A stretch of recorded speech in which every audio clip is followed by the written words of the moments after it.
Oh, and we have Craig. Which one do we need to mute?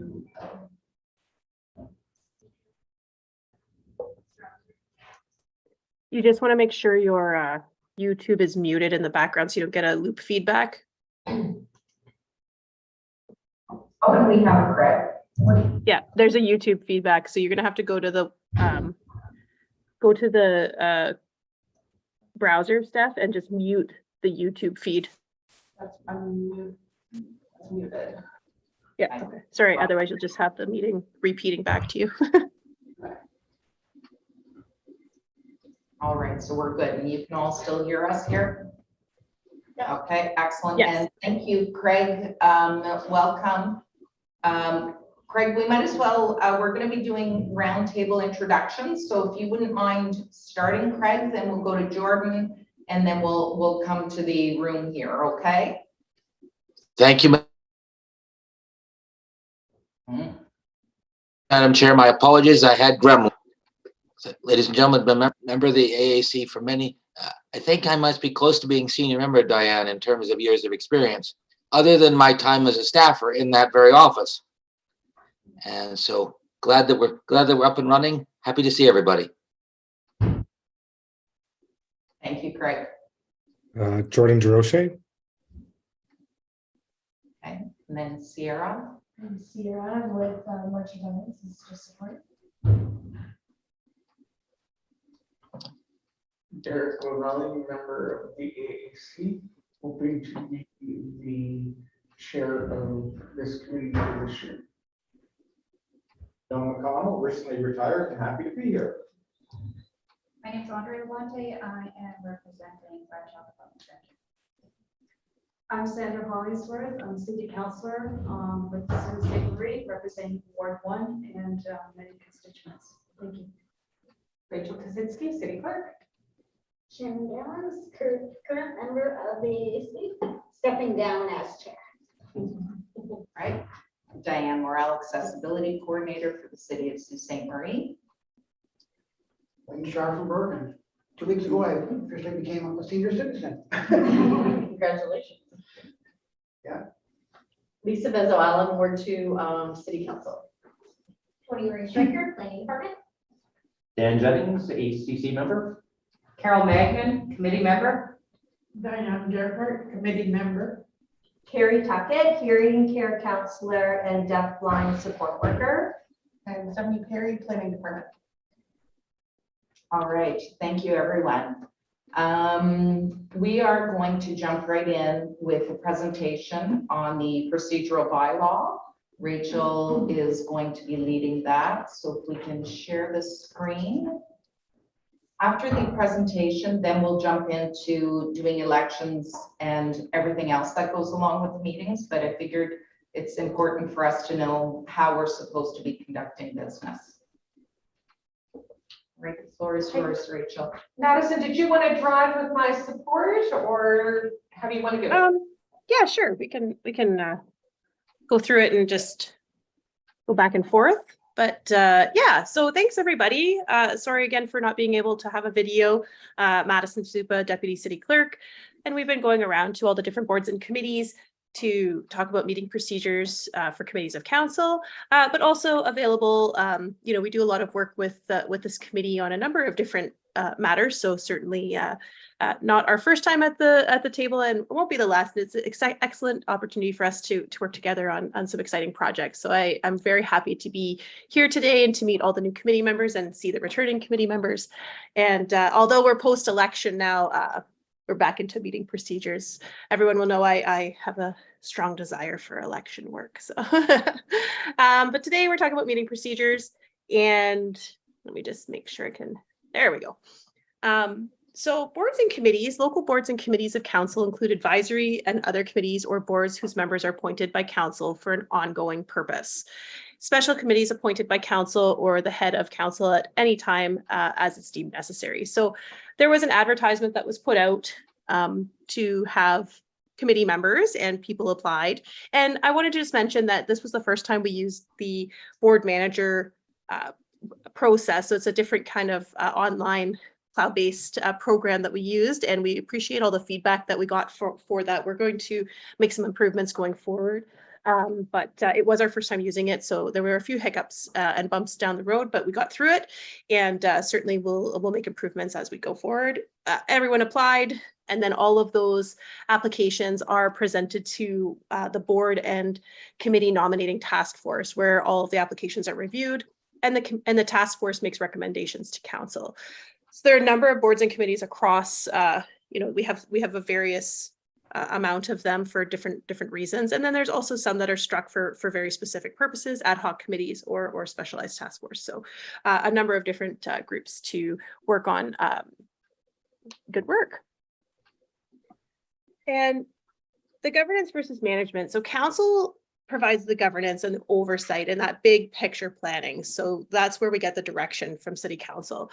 The operations are the responsibility of the staff. So, implementing projects and making things happen. And the staff will bring those operational plans, strategies, and budget, which align with the corporate strategic plan. And we are actually going into corporate strategic planning sessions in the coming months. So keep an eye out for that, where we're going to be, discussing and with a new council, bringing forward a new strategic plan. And the board in its advisory capacity then makes recommendations for council's consideration or approval. So often the committees, as you'll find or you've already seen, will bring recommendations to council for different projects or approvals.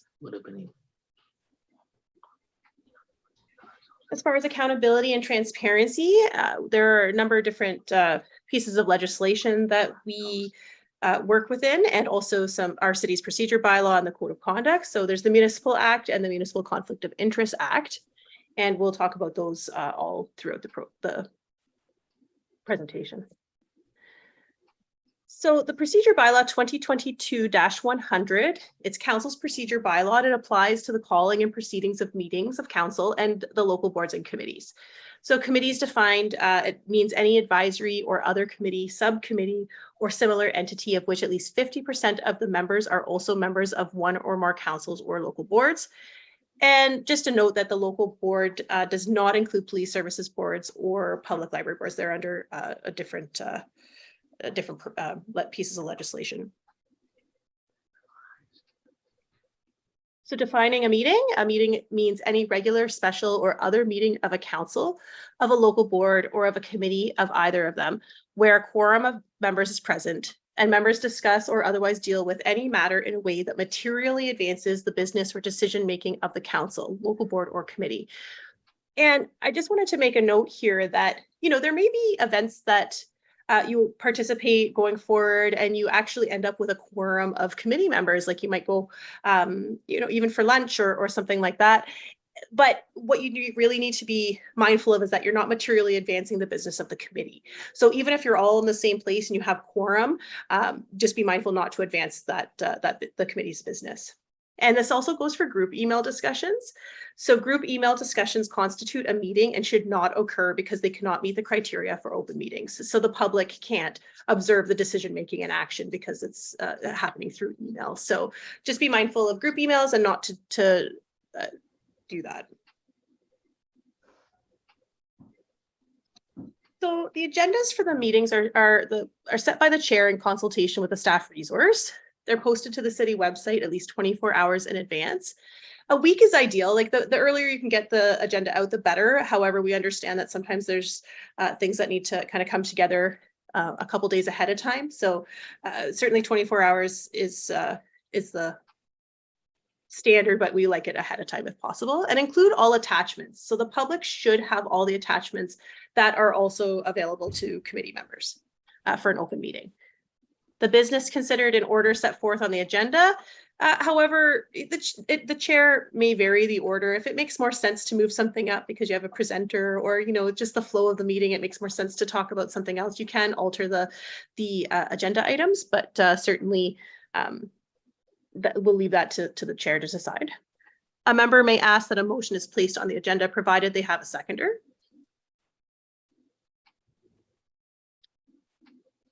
Any questions so far? Derek has a question. Okay. Madison, I cannot read or write, So how would that work if I need to make a motion 2 weeks before a meeting and I can't read or write? Are we allowed to call people and get a seconder if we wanted to put something forward? Do you want me to take that, Madison? Yeah, sure. We do a better team when we're face to face here. But certainly, yes, you could ask somebody else you could ask somebody who's not a member of the committee to help you draw it up and seek a seconder, or you could ask the seconder to draw it for you and second the motion that you're bringing forward. And can I as staff assist with that if needed? Okay, so I'm also a source of support for that as well. Okay, Derek? Okay. You can help the city councilors all the time. Yes. Thank goodness. No, I just wanted to make sure because we don't want to be calling people when they're not on committee business. Because when they're not on committee business, they have You gotta keep your, a personal life. something So that's confidential, sort of. Excuse me, We've had this. Craig, can you? Yes. You- Oh,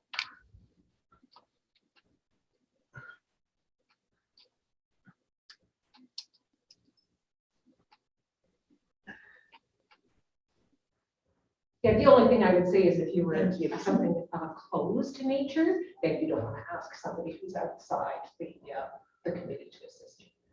Well, can you repeat that?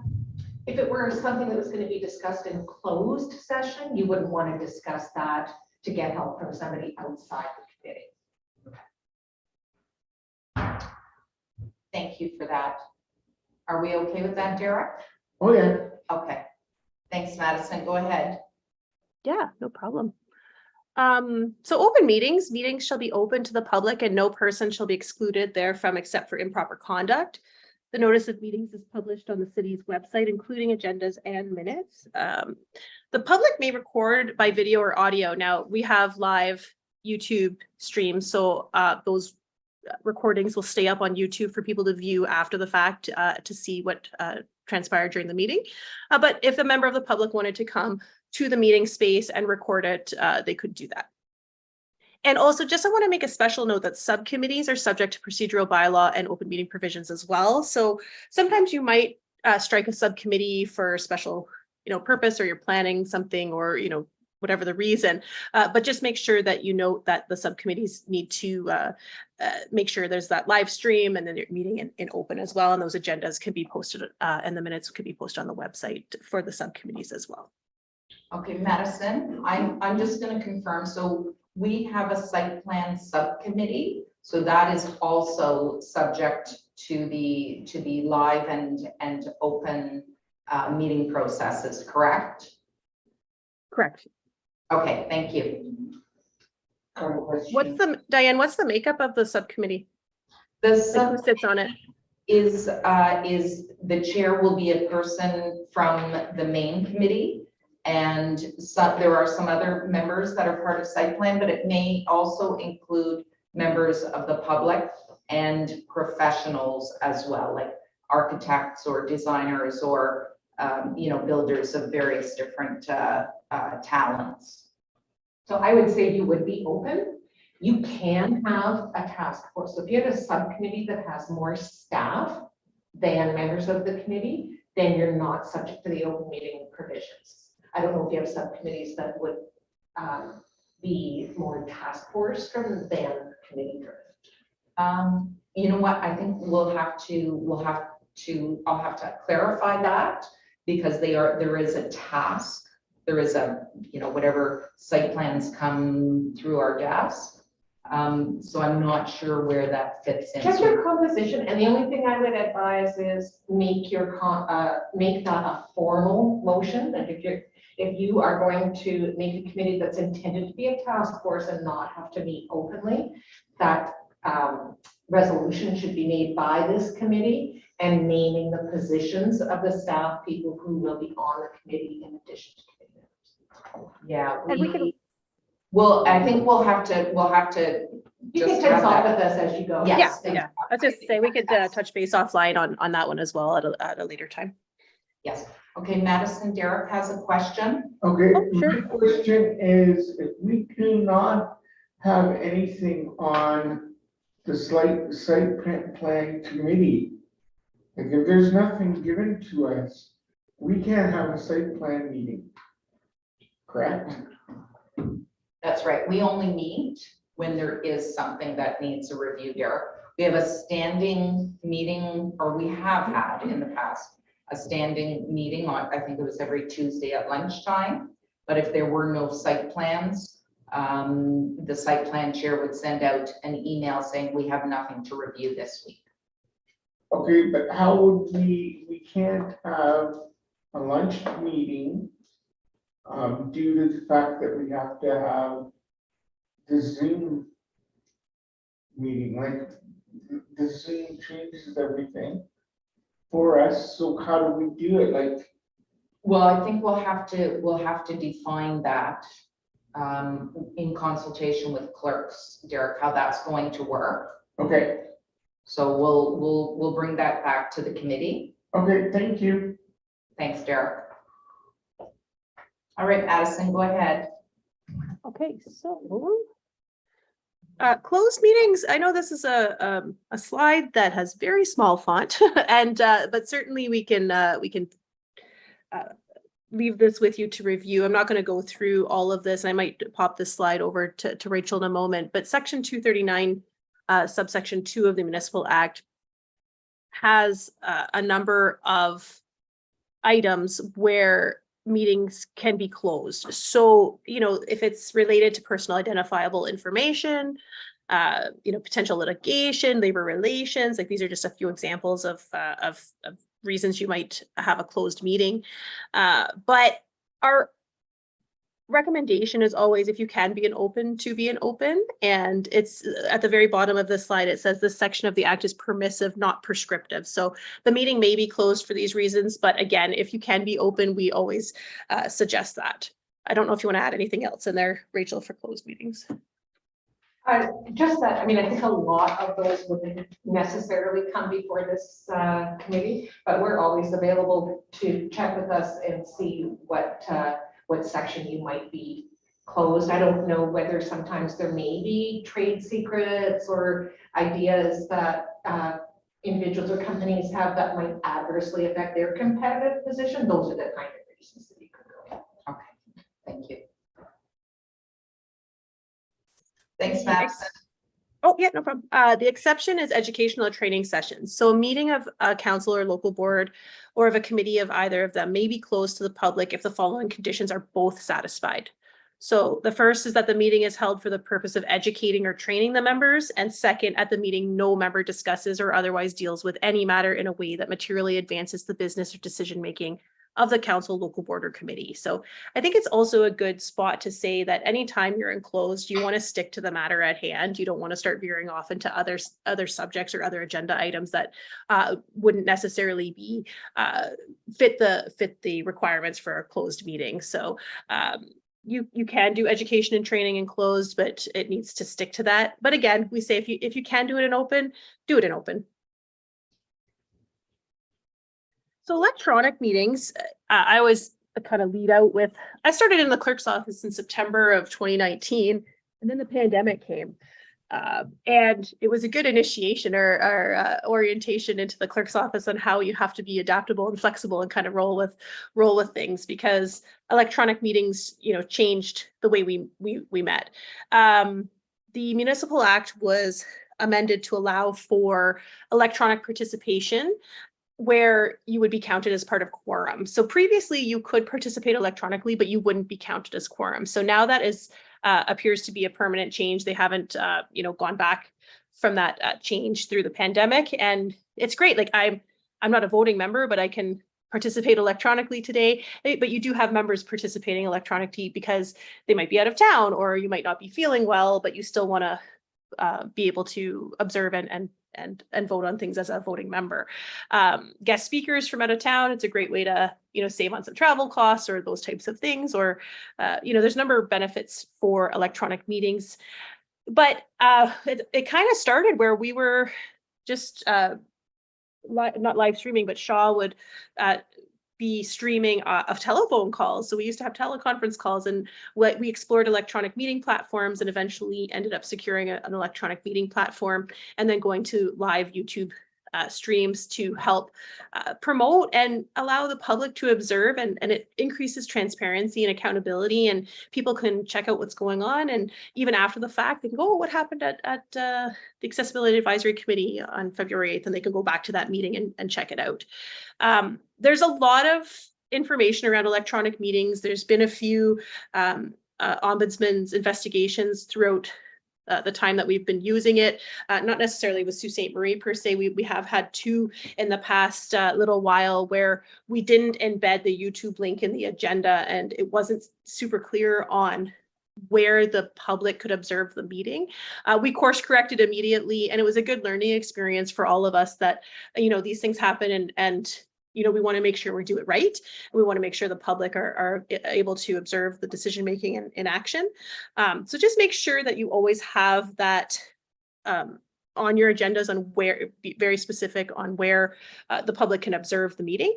And we also suggest that when we're advertising that live stream, if the live stream is lost or no longer open, and you must adjourn. So you can adjourn and see if you can fix your tech issues, you know, if it's just a couple minutes, but if you can't get your tech issues sorted, then you should adjourn and postpone the meeting to another date. There have been ombudsman investigations with that, where people stopped, or the live stream stopped and they continued, and they were found to be improperly imposed because it wasn't available to the parties' decision. Yes. And if you have any questions or anything about that, just let me know. And we certainly Derek Yep. has a question. Sorry, I'm asking a lot of questions because I've been here for a while, but I just need a refresher. When somebody is sick or ill, how many times in a year are they allowed to miss a meeting before we get a letter from the accessibility advisor or council, or how does that work? I believe This presentation, but off the top of my head, I believe it's 3 consecutive without the consent of the committee. Okay. Yeah, I think there are times where someone might have extenuating circumstances and they may have to miss more than 3 consecutive meetings, but that might be brought to the committee's attention to say, hey, this is going on, and as you know, I still want to be a member, but here's what's happening. But if you have 3 meetings where someone doesn't show up at all and you are not able to contact them, we have a process in place for that. Carol now has a question. Hi, it's Carol Magnan. A couple of questions. So in this committee, this term, how many people do we have to make quorum? We have a total of 13 members. So it's 11 members plus 2 councillors. Our councillors do have a vote. So quorum is 7. Okay, now, if we don't have 7 people here to fit quorum, can we do it through email to do the voting? Not email, no. No. You could do it by Zoom. By Zoom? Okay. That'd be like what we're doing here. Exactly. Okay. Yeah. Before these changes to the Municipal Act in early 2020, you could attend, but you couldn't vote. And then when all the world changed, so did the legislation. So if we don't have quorum, then we just hold off. Okay. All right, we're good, Madison.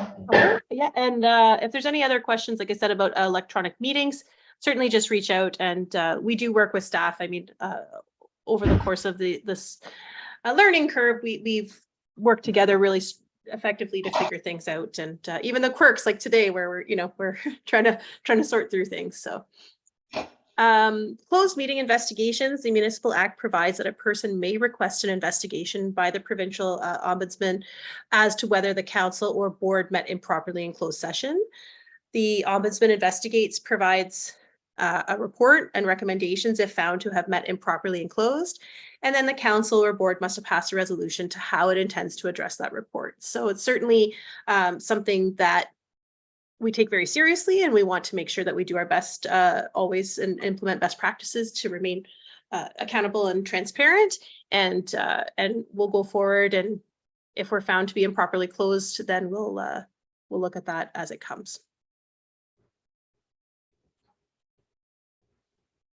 So the rules of conduct and debate, the chair presides. The board and committee meetings are held in the committee of the whole, and the committee of the whole allows rules to be relaxed. So that's related to things like, if you ever watch a council meeting, it's like through you, Mr. Mayor, to councillor so-and-so, where in committees, you don't have that same level of formality and the number of times someone that's allowed to speak or ask questions, and the time limits are a little bit more relaxed. I mean, certainly you still want to have a productive and effective meeting, but it's not as formal, say, as a city council meeting.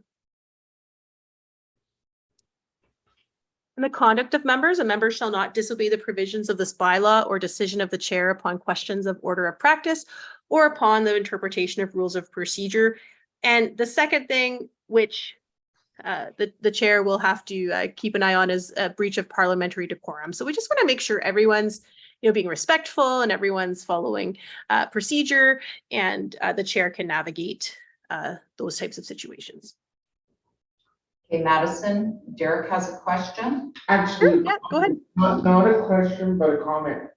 On your slide, I do not see that we have a ruling that if somebody is coming to an accessibility meeting, we don't have the ruling where if they come to the John Road Center and they're going on Parabus, it's not on your slide for this committee.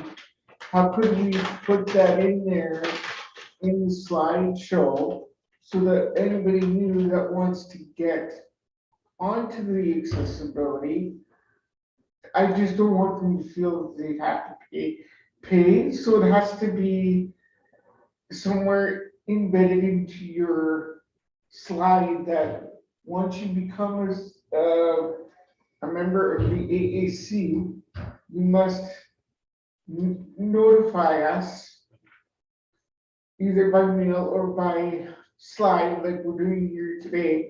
So basically it's more for customer service contact.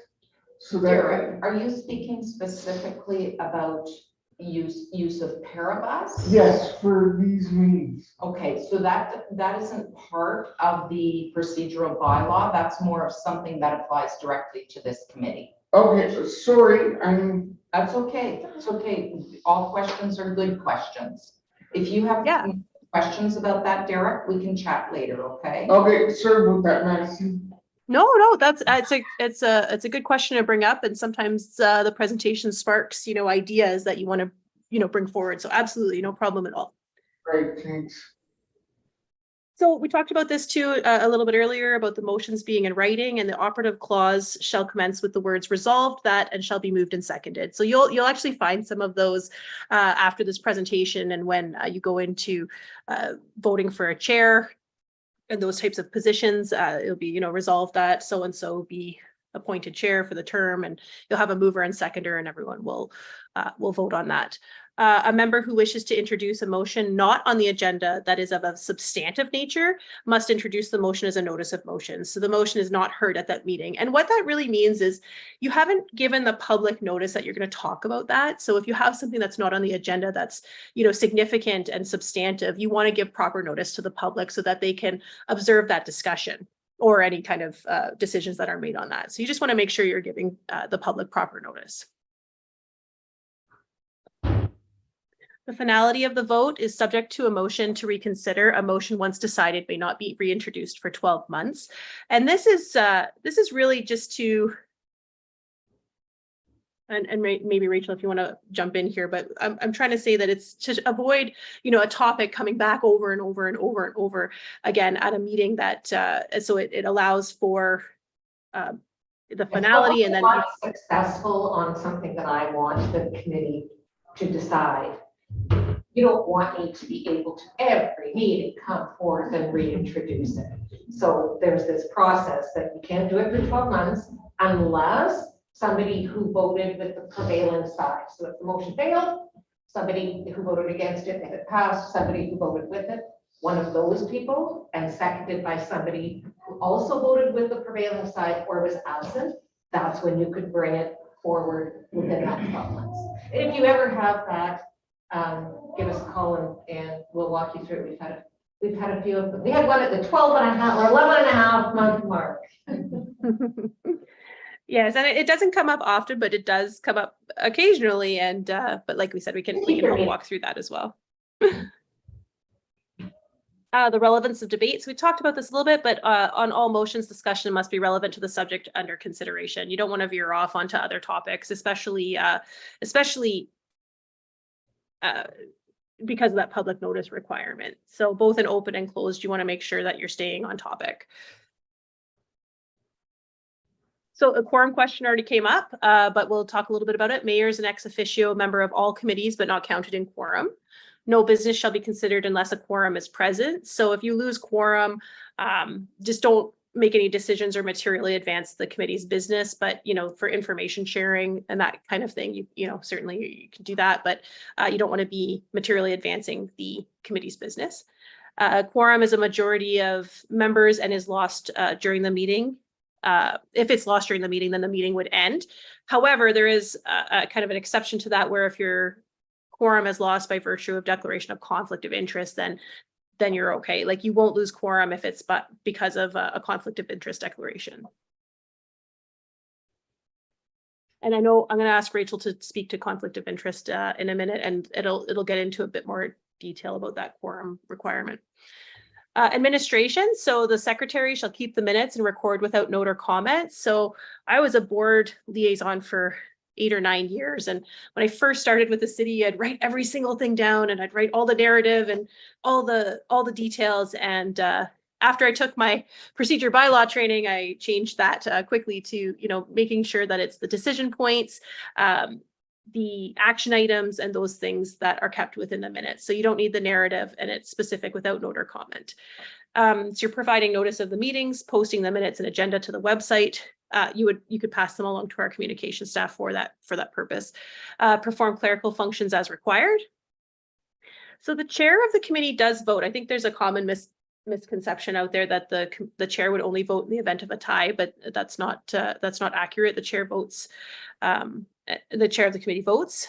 A recorded vote where everyone votes and there's no abstentions, but the recorded vote could happen on something where someone wants to know how every committee member voted. So someone on the committee could recall a recorded vote, and you would go around the table and ask each committee member if they're in favor or against, and you would record that, and it would also be recorded in the minutes. And a tied vote is defeated. So you have an odd number of members, but for instance, if you had a member that was absent at one meeting and you had a tie vote, it would be defeated. So Madison, I'm going to jump in with a question there. So when we do the elections for chair, vice chair, and the site plan subcommittee, the voting will occur in the method that you just presented, correct? So if you're going to vote for your chair, like if you only have one person running for chair, you would ask everybody all in favor, and you could go around. I don't know, maybe Rachel, you want to add in, but the formality of that is, I mean, if you want a recorded vote for that, you could, but you only have one person, I wouldn't suggest that. I wouldn't. Where you have more than one, you would have each of the voting members mark down on a piece of paper who they're voting for and their name, so that it is transparent as to who voted how. Yeah, so a simultaneous recorded vote is different than, it's a little bit different than just a recorded vote. So say you have, I just want to use an example.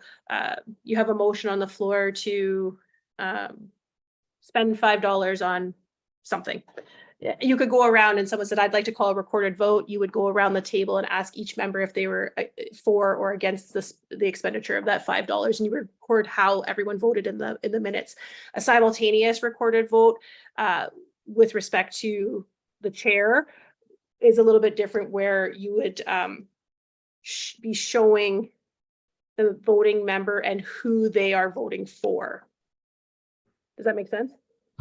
Yeah, Can you Yeah. clarify a little bit better? okay, So it's as transparent as possible. Say if you had two people, two of your members who wanted to be chair, then everybody would get a piece of paper that they would vote for who they want as chair, but would also put their name.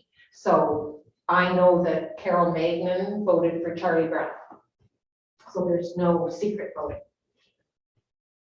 So I'm writing it or? You would write, so if you wanted to say, I want Charlie Brown to be chair, you put that, but then you put Carol Magnan at the bottom so that it's clear who you voted for. Okay, so it's not something I gotta read or anything? No, Okay, got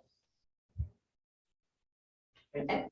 and Rachel and Madison are gonna guide us through our election. If there's any issues, any questions that come up, they'll help us with that, okay? Okay. Yeah, always happy to help. Thank you. So the Ombudsman of Ontario is our closed meeting investigator unless another party is selected. So there are some municipalities who have an internal ombudsman, but we utilize the Ombudsman of Ontario. They can review complaints about administrative actions and decisions of municipalities.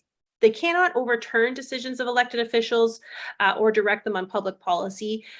We do get best practices from their office that we can review and try to implement and as appropriate. So there is a very clear process and a very specific process on how to make a complaint and the investigation process. And certainly we could provide additional information as necessary.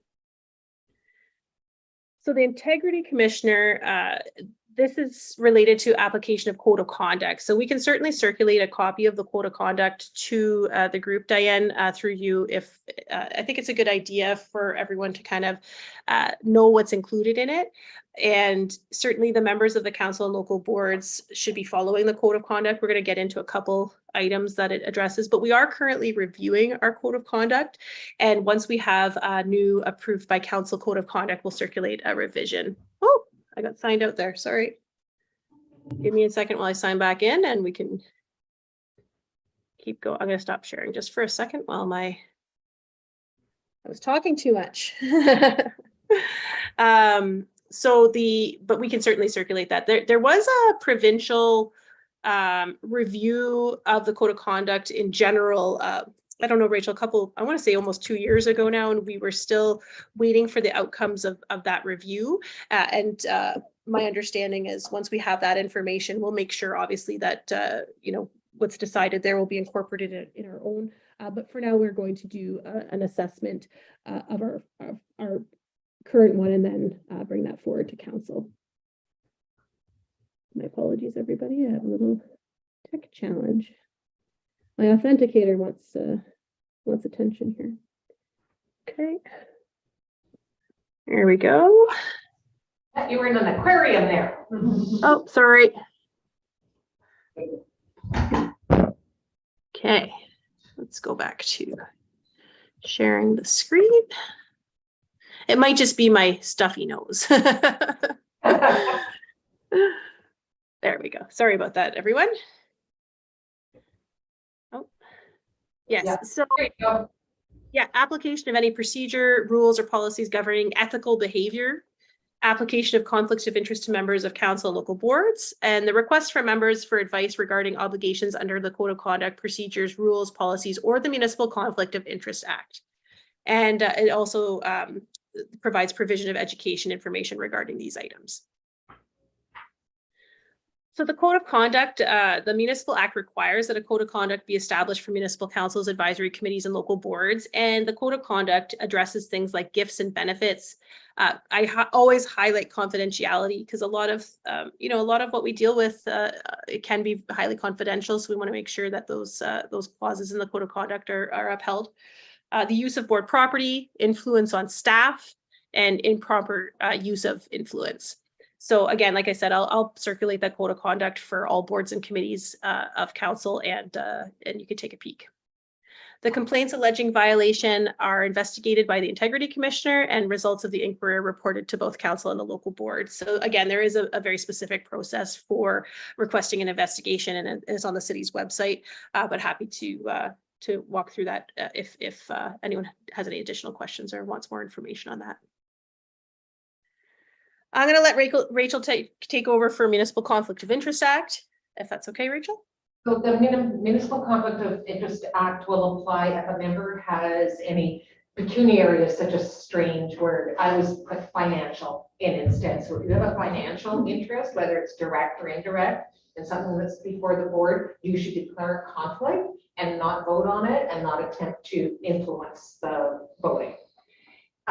There is an obligation to have a written disclosure. So if you do have a conflict, you should fill out a form in writing that says, I have a conflict on this item because my partner is an owner of that business, whatever it is. And then you're not to attempt to influence before, during, or after the meeting to influence the voting. That interest extends to the interest of family members. And I would just, I think on my next slide, I talk about where it's closed. In an open meeting, you're not obliged to leave the meeting. A lot of people like to for optics, but if it's closed, you have to leave the meeting. Can I get the next slide? There we go. If the member's absent from a meeting where there is a matter considered that they have a conflict on, they should declare that at the next meeting that they're at. The disclosure is recorded in the minutes. And this was a point that Madison talked about in quorum. If you lose quorum because a conflict's been declared, you can keep meeting. So an indirect pecuniary interest is where you're a shareholder or a partner, or director, senior officer of a member. So you don't get to say, well, that's not me, John Smith, if John Smith is a shareholder or a principal of that company. This is my best slide, I think, for municipal conflict of interest, because we get into a lot of jargon and legalese and that kind of stuff. So we came up with just some simple questions. Do I have a financial interest in the decision? And that can be positive or negative. Does it directly affect my finances or those of my parent, spouse, or child? Is it indirect? So that's what we're talking about, shareholder, corporate officer, and so on. If it's yes, you're not subject to the exemptions, declare the conflict and don't vote. So there are a couple of exceptions that I think might apply around this table, because I doubt if you have conflicts of interest fairly frequently, would you?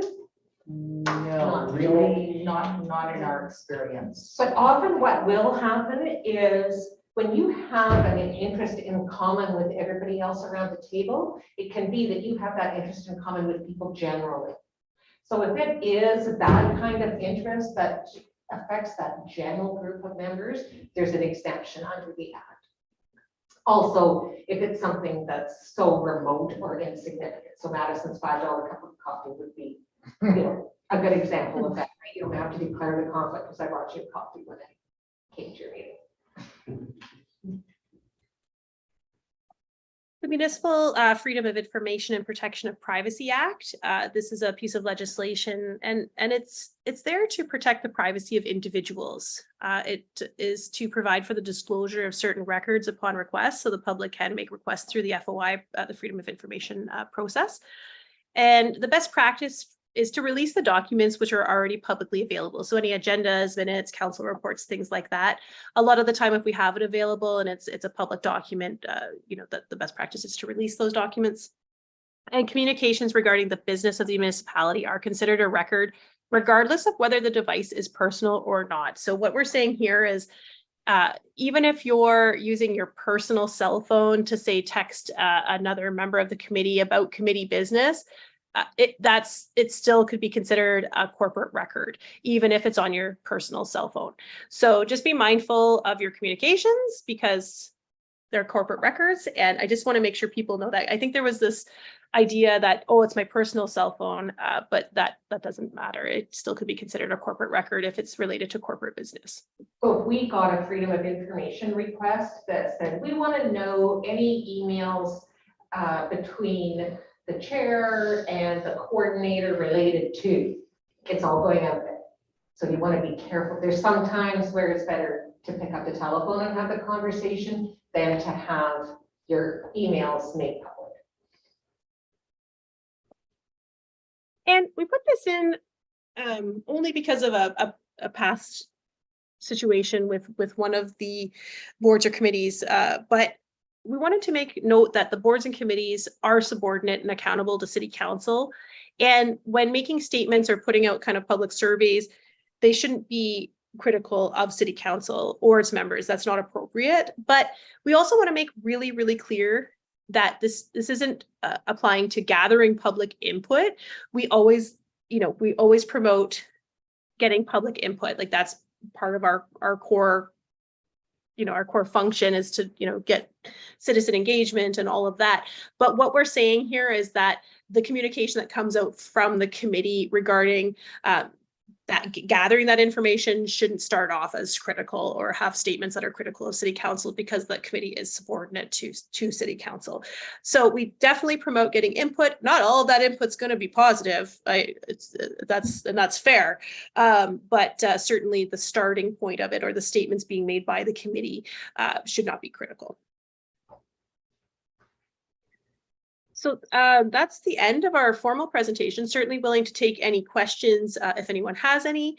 I know it's a lot to take in. There's a lot of, the procedure bylaw can be a lot, and it may be overwhelming at the start. However, that's why Rachel and I are there, to be able to assist along the way. And if there are questions that come up throughout the term of the committee, we certainly are happy to help. And we constantly work with staff liaisons to answer questions and come together on those things.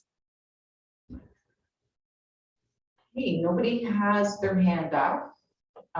So I'm going to suggest we take maybe a 7-8 minute break, and then we'll come back. There is coffee, cookies. Sorry for those folks at home. We don't have coffee and cookies for you. You'll have to come to the meeting to get those. So we'll take a short break, and then we'll come back and go on to the agenda. And we will meet. Oh, thank you, Tony. We'll mute while we take a break.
You got everything in? Yeah.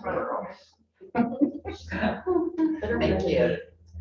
All right, we are back to the meeting. And until we have a chairperson elected, I'm going to continue guiding the meeting along. So we're going to jump right into elections. And our first position up is for chair of the committee. Are there any, can we do nominations from the floor for this? Yes, we can. Okay, thank you. Are there any nominations from the floor? Can I comment on something first? Yes. There's a lot of new people here, Uh-huh, and people don't know each other. I know. So how does somebody judge who to vote for if they don't know who's who? You're absolutely right, but I don't know another way to do this. We need to conduct business and we need to have a chair to guide the meetings because it needs to be done from the committee, not from staff. That's why I was hoping our brief little introduction and a little something about ourselves would help to give a tiny bit of guidance. So I don't know, Rachel, do you have anything else to add to that? Because I just don't know what else to do. No, you're right. It is, it's not as if everybody can hand out a bio, right? Right. We weren't campaigning, so you don't know. Jordan has a question or a comment. Just a comment, maybe if we do, because I know that we do have a lot of new members, maybe if we can just, if we have multiple people running for a position, maybe they can just give a minute or two blurb on what they hope to accomplish. That might alleviate some of the, for lack of a better term, stressors of voting blindly.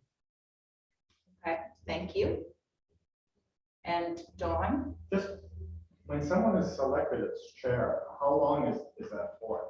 It is for 1 year. We Okay. do elections every January. It would have been January. Next year it will be in January for the upcoming calendar year. Okay. And our term is 2 years, or is it for the term of council? Is it 4? Madison, I believe this one is one that goes with term of council, is it not? It's 4. It's 4. I thought this year Yeah. it changed to 4. I happened to notice it hadn't been till 4, but it was. Okay. Yeah. 4. I believe it's 4 as well. I'll check and then report back. Okay, thank you, Madison. So any other questions, comments? Derek, I sort of almost see a hand.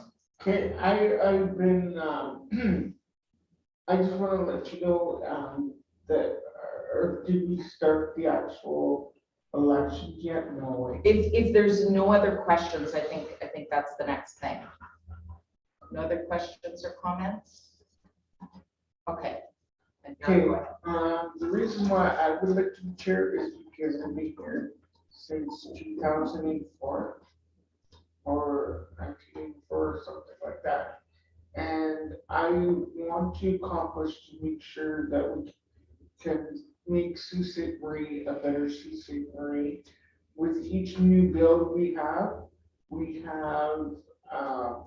the regulations in place that all new buildings have to be built with the standards in place.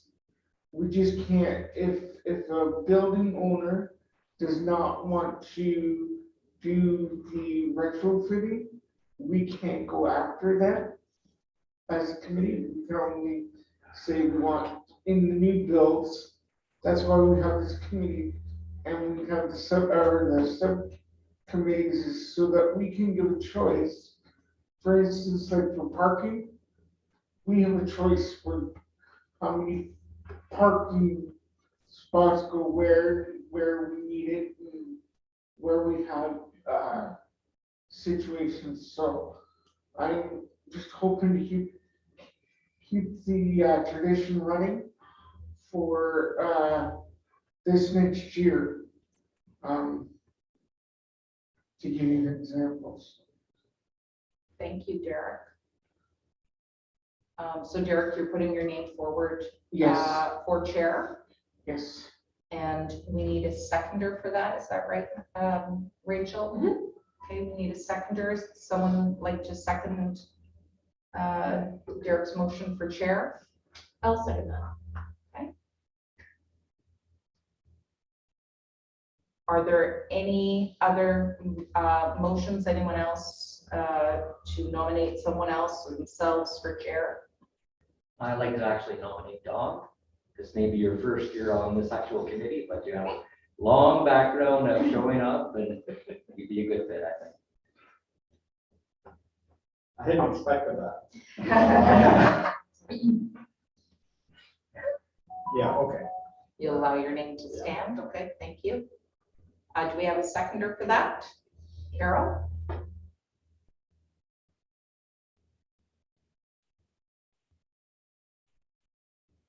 Anyone else? To nominate someone else or themselves? No, okay. And then can we do this by show of hand around the table? Or do we need to do the written? I think you should do the simultaneous recording. Okay. Okay. So then, it will be recorded, but. Do you want me to hand out Yeah. your ballots? And I mean, everybody's voting except for Sierra and Tony, is that correct? Sarah and Tony and myself. That's Okay, it. correct. I have a couple of pens. Sorry, who needs pens? Yes, you're right, yeah. I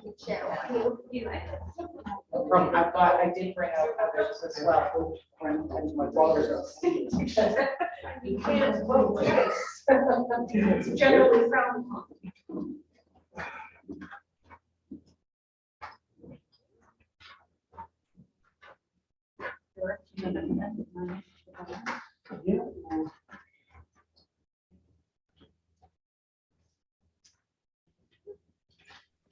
Just for Jordan, if you want to write it at your desk and just show it on the screen after, that's fine.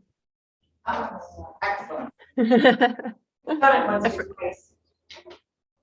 Okay, I'll be back. I need to go find a piece of paper.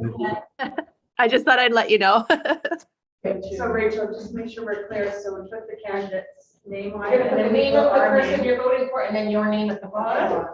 I'll come around to Dan. I'll collect them. And.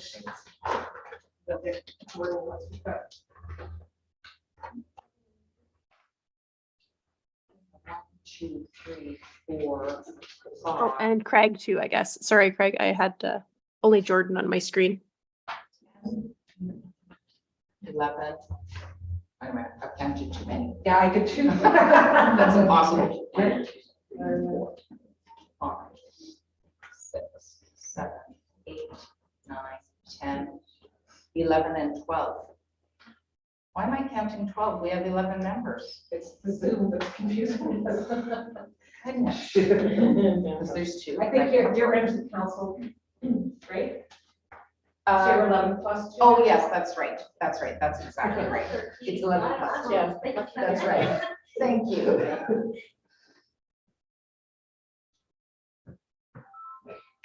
Silence that. I don't.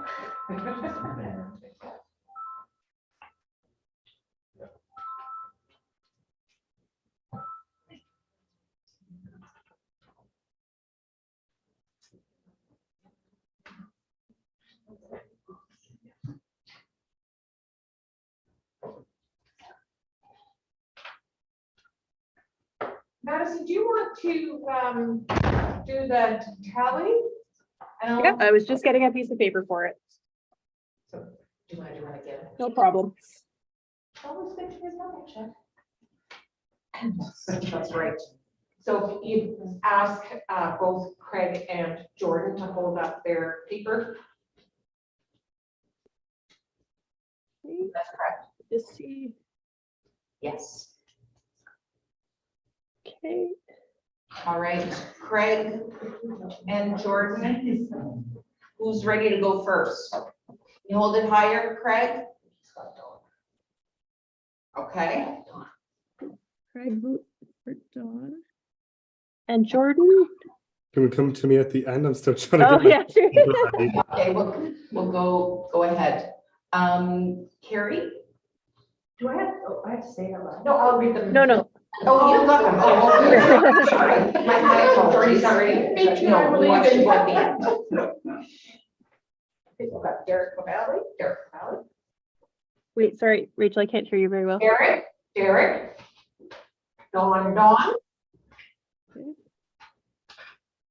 Derek Lavalley, Andre Labonte,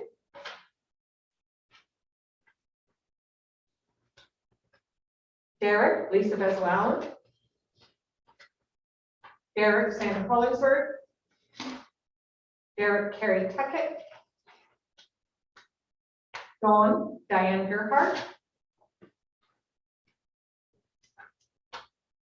Dawn, Carol Maitland, Dawn by Dan, Dawn by Wayne, and Dawn by Shannon. And then Jordan. Okay. Okay, so 1, 2,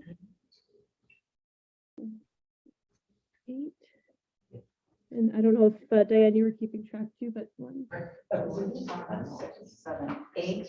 I have 8 for Dawn and 5 for What Derek. total, Madison? 8 for Dawn and 5 for Derek. Yes. Okay. Okay. Thank you very much. That was an excellent election. I loved hearing a nice, almost totally even election. So thank you, Derek. Thank you, Dawn. Congratulations, Dawn. You or Diane, sorry, you will need to do a motion to approve Donna's. Okay. Can you jot down the motion as, I don't know, how do we do that? Resolve? You in- Dawn McConnell be Dawn, appointed. Okay. and the term is to 2026, but I know you guys do the annual chair, so you may just want to put until 2024 for the chair. Right. I could have done that, Tony. It wasn't. That was pretty easy to do. All right. Thank you. So our next is for vice chair. And we'll, I would like to nominate Derek as vice chair. okay. I would second that.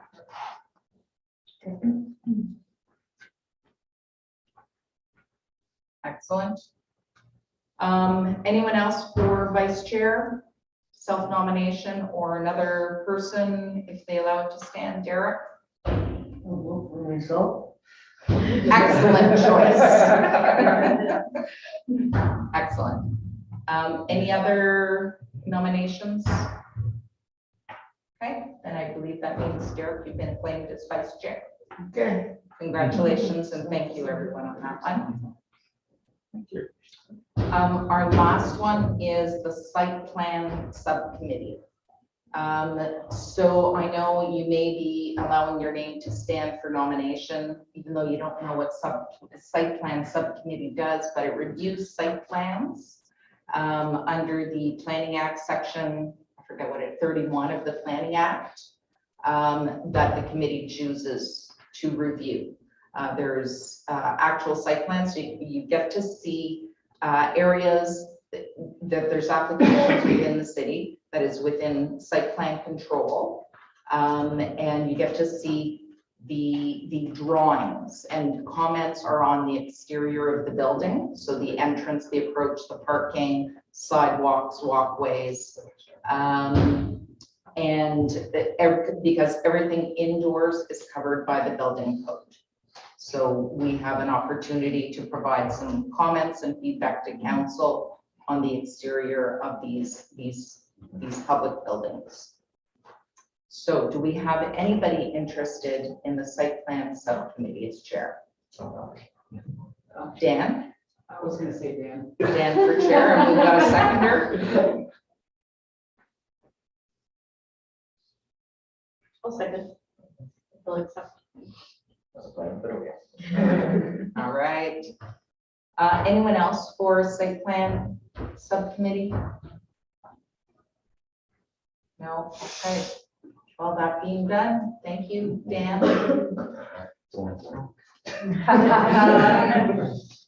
Resolve I think our work here is done, Madison. Thank you, ladies. Thank Appreciate you for your having time. us. Anytime.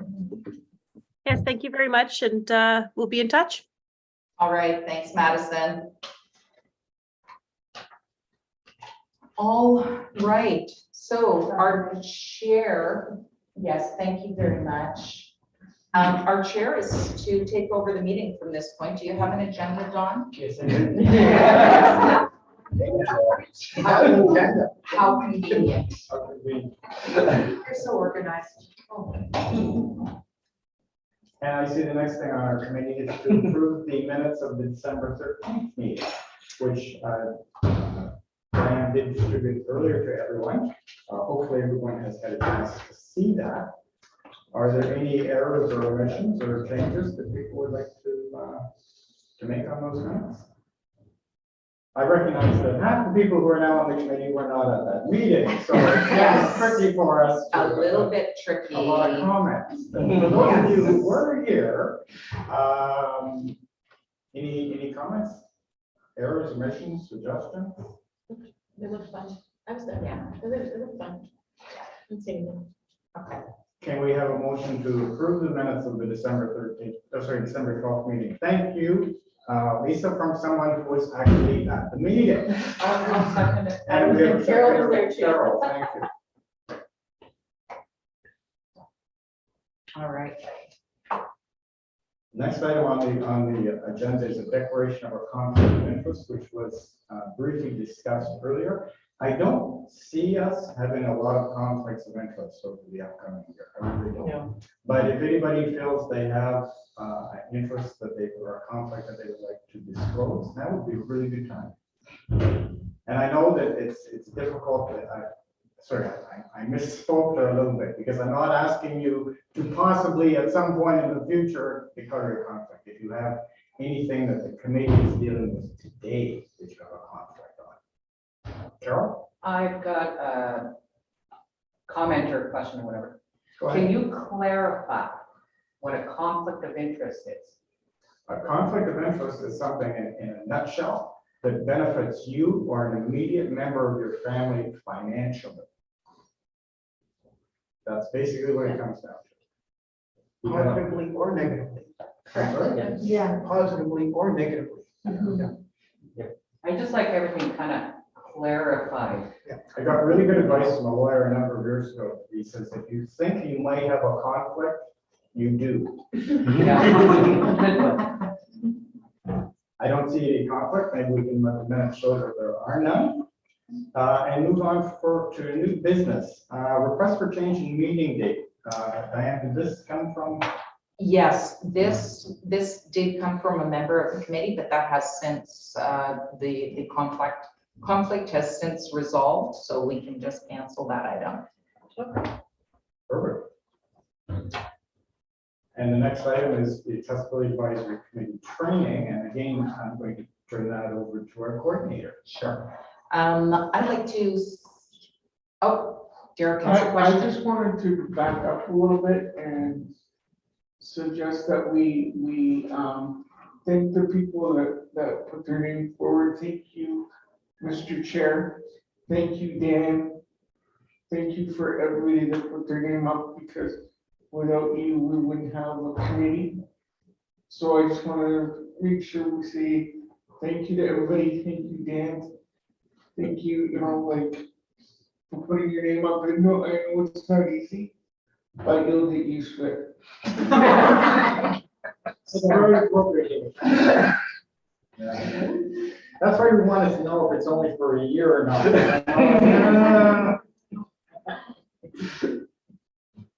Okay. All right, so the training. So I'd like to spend some time with members to do some training. We haven't done, traditionally in the past, we haven't done a lot of training.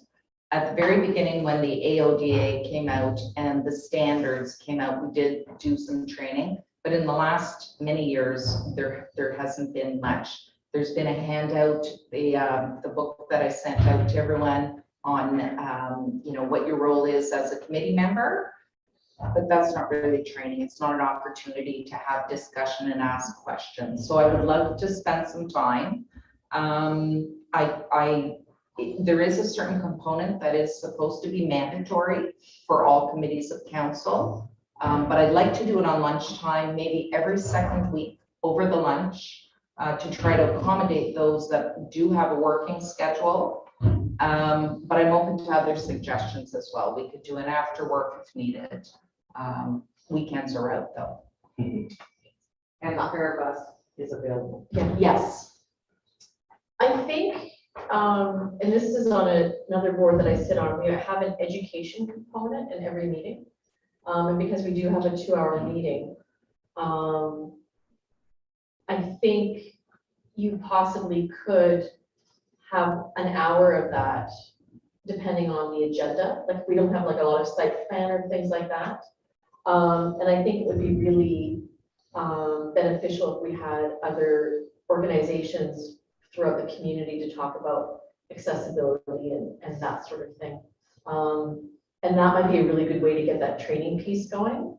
Right. And you're right. I do hope to have a monthly guest speaker. Today we had Rachel and Madison bringing forward the information, which was very important. And we'll have transit come in and we'll have, maybe Tony from site plan to explain what is a site plan, what are we looking at, what kinds of things can we comment on. But beyond that, there could be very dry reading material about the AODA and the standards and what we're operating under. And that's where I'd like to have conversations with the committee about, what's involved and, well, what does that mean? What's the difference? I'm not even sure I know the difference between a depressed curb and a curb. There's two terms that they sound like they're the same thing, but they're different. So I'd like to have some discussions about that so that we are clear on what legislation we're working under. Sounds really dry, but it's actually pretty good. And I wouldn't mind doing it, but it seems when we have accessibility involved, meetings go long. Yeah. So I'm not sure that an hour of training will do it, but I'm open to suggestions. So Sandra? So just to be clear, so you're right now suggesting that every 2 weeks at a lunch hour? At a lunch hour I was hoping. How many weeks would that be? I don't know. It depends upon how long it takes us to get through some of the materials. Some of it is mandatory, the rest is optional. People want to learn more. And if people are not able to attend at all over lunch hours or other times after work hours, there are some online modules that will cover the mandatory piece, and then everything else becomes optional. So I guess I'm looking for some feedback from the committee on how we would like that to go. Shannon? Oh, sorry, I'm taking over your job.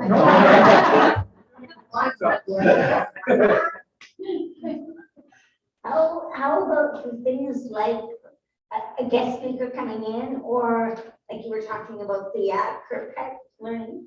If we did maybe an hour every third meeting or something, so once every 3 months, we have that as kind of a special thing. We Just could to do sort that. of break up the monotony of doing the same thing all the time.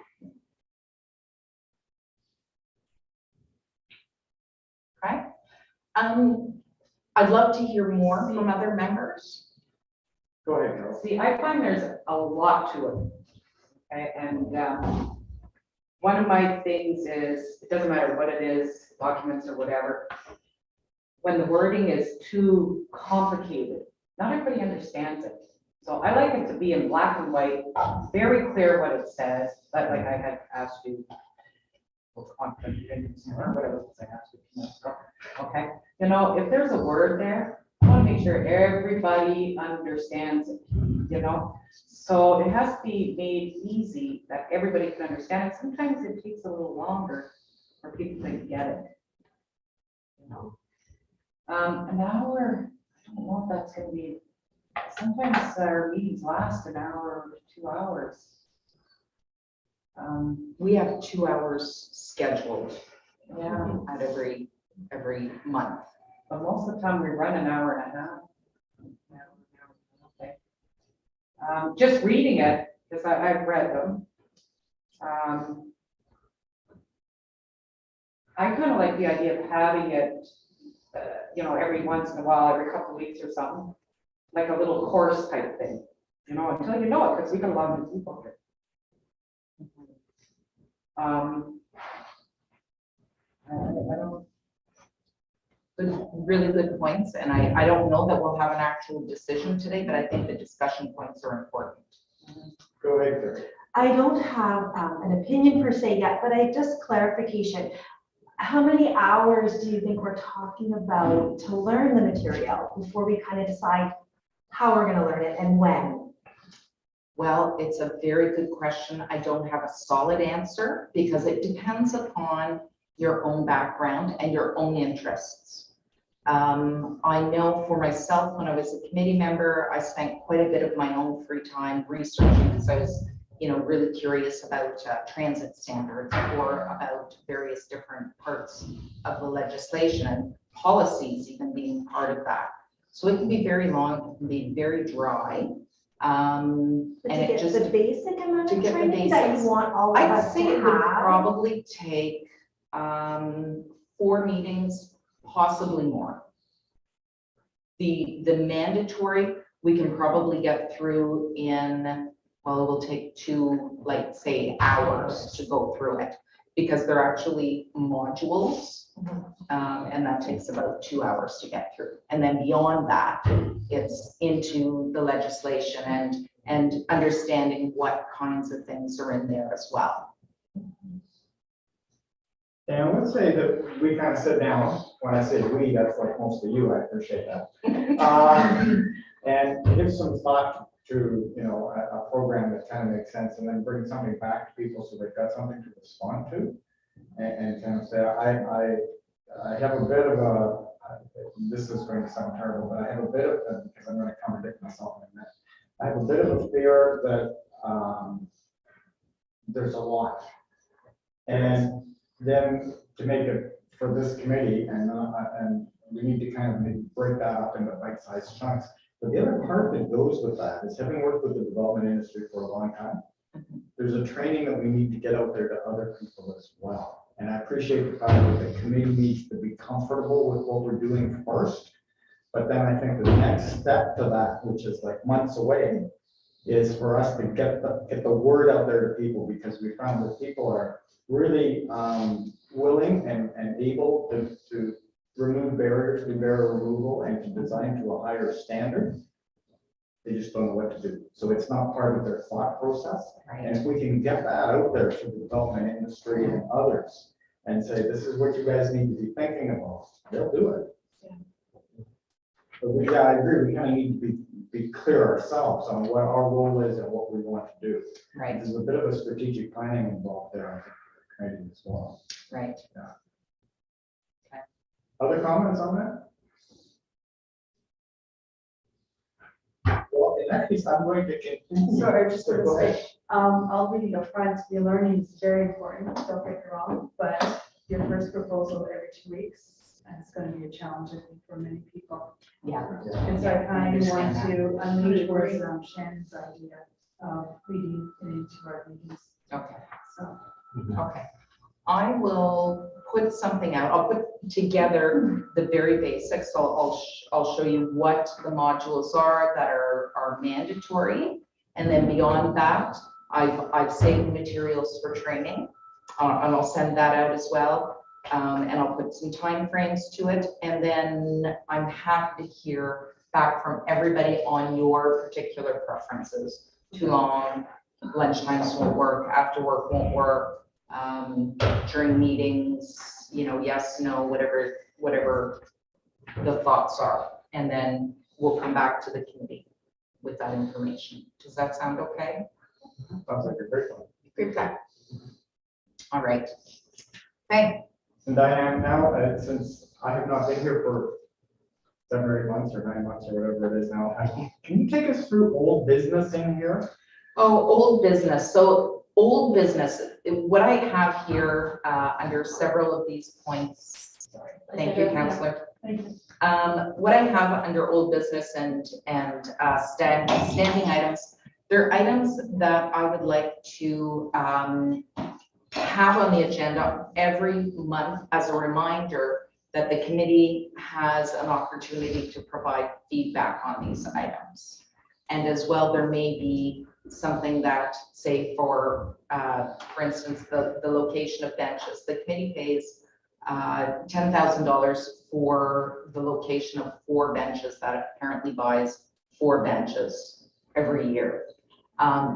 So we need feedback from the committee. Where do these need to be placed? They're in strategic locations along parkways, Hub Trail. Recently it was along Great Northern Road by the Davy home.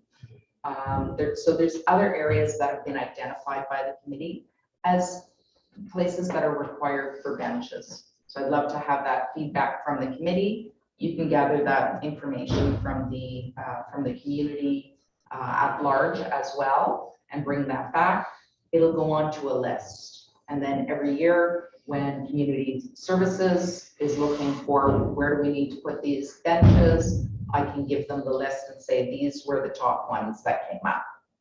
As well as reporting back to you what happened to the funds, where those locations were from previous years.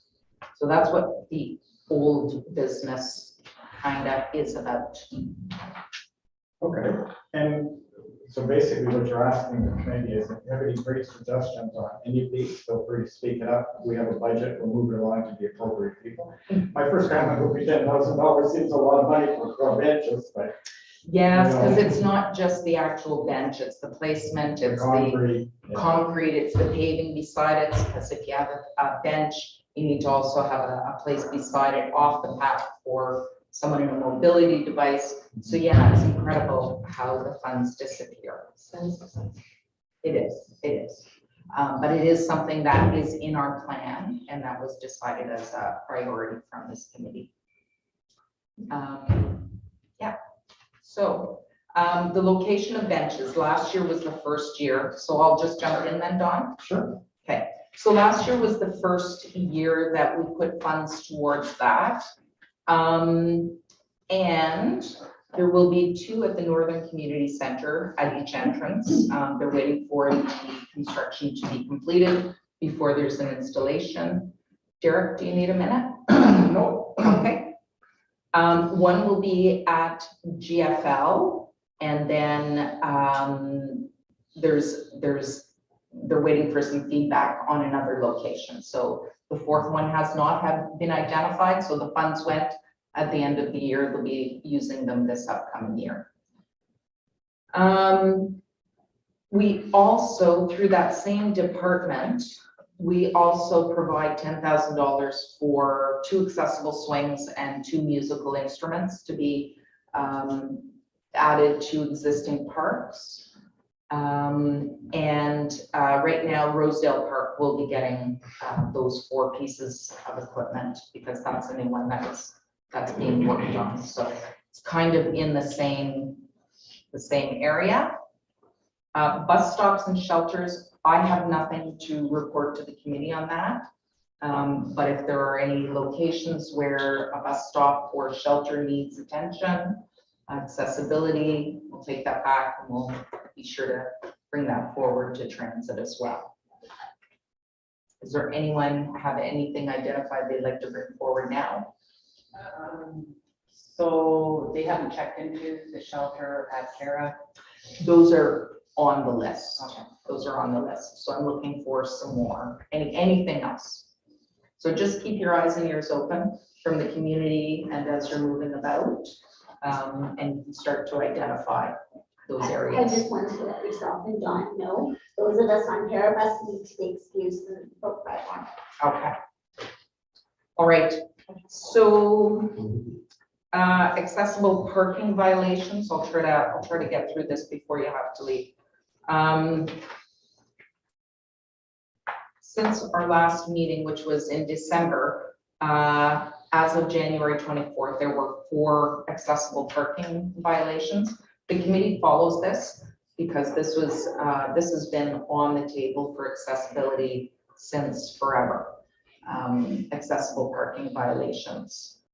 There has been no enforcement until really it started in 2017, declined quite a bit during 2020 and 21, and they're back up. So the total for 2022 was 87 parking tickets, which is not a lot.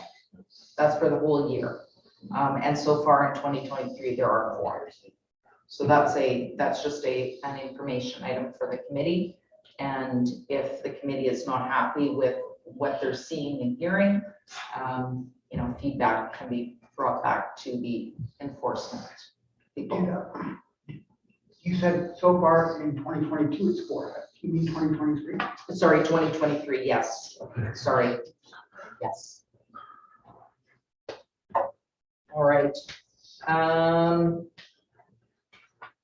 For any of the other items, I don't have any information to give, but if anyone has any information to provide back, please do. Feel free to send me an email, a note, something, okay? All right. Do you think we can finish it, Don? I think we can. All right. In the interest of getting everybody where they need to go before 4 o'clock, which is like right now, I do want to thank everybody for putting their name on the committee. As Derek mentioned, that it is a bit of work, and I appreciate the fact that we have a really solid committee. If we had more time, maybe next time we can talk a little bit about some of the things the committee has done in the past for the benefit of the new members. We've done some really kind of fun things, and we're making changes out there in the community as well. And it should be a great year. I'm looking forward to it. I gotta tell you, I did not expect to be the chair. That was not the plan walking in the door, but thank you very much. That's what happens when you retire. We'll roll you back. I thought all you did was play golf. No, apparently. I just have one item for new business, Mr. Chair. Certainly. So for some people, they may or may not know, we do have a municipal autism strategy. It's up on the city's website, and there have been a lot of changes in service delivery. So we're doing a stakeholder open house, easier just to get everybody together and condense information in one. So there will be a press release sent out. This isn't for folks with autism, this is for stakeholders. So service delivery organizations, educational, employment, all of that kind of thing. It is up on the city website, which is both a roadmap of sort of services for both adults and youth and children, as well as there is an inventory of different service organizations and that sort of thing included. So on February 22nd, in the Russ Ramsey room at City Hall, we are going to have information to gather more information to update our strategy and our roadmaps from 5 to 7. So February 22nd, 5 to 7 p.m. in the Russ Ramsey room. And I want to thank Diane and Tessa from communications for making all of that happen. So, and Dawn was a big part of that. So put that on your calendar, February 22nd. That was one of the fun. That was one of the most important things that I thought was. We are the only municipality in Canada with a municipal autism strategy. I'm hoping to present it at AMO. That'll be phenomenal. Yeah. That's it. Mr. Chair, I would suggest that we officially adjourn the meeting for those of us that have to get off their bus, miss our bus, and then they're kind of a little bit upset with us because we're not there. Appreciate that, Derek. I don't think we need a resolution to adjourn. I think we just declare the meeting adjourned. Thank you very much. Thank you guys on Zoom. Thank you very much. Thank you, Craig and Jordan.